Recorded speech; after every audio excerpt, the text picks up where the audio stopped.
I'm Dr. Alex Langlands. I'm a lecturer here at Swansea University in history, but I also do a bit of work in broadcast as well as doing some archaeological work as well.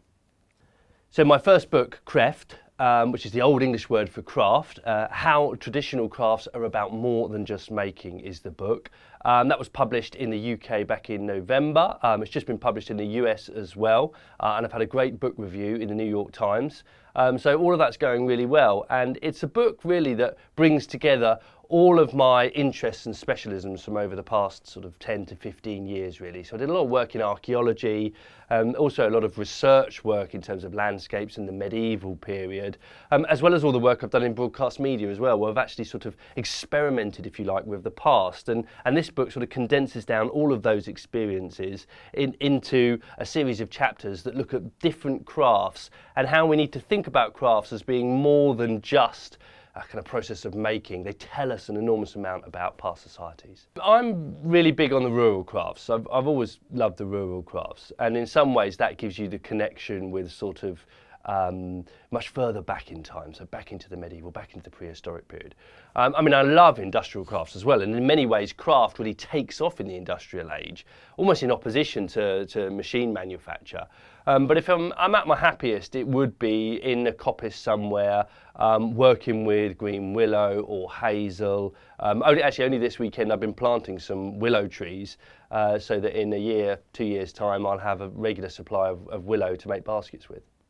It's great for me to be teaching because I love working with students, and you know, every day is an adventure with the students, because we here at Swansea we very much learn together, and the way I bring my research work, which is in medieval history, medieval landscapes and medieval archaeology, into my teaching is through a series of modules that really touch on all of those different subjects and how we need to think about the past in lots and lots of different ways. And the book Craeft is about that. It's about thinking about the past in very different ways. So I do inform a lot of my teaching with some of those ideas that have come from actually, in some ways, experiencing the past.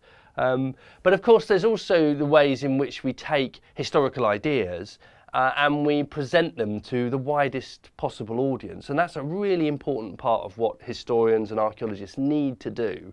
You know, it's all very well writing our research papers, but it's absolutely critical that we get that message out there to the broadest audience. And I like to convey some of those ideas to students as well, so that they're well equipped to go out there into the big wide world and convey their ideas, their understanding and their research. Yeah, I mean, I think, you know, history is changing, and it's very definitely changing here at Swansea. We've got really some very exciting modules on the books now, which are all about encouraging students to think beyond, if you like, the manuscript, beyond the text.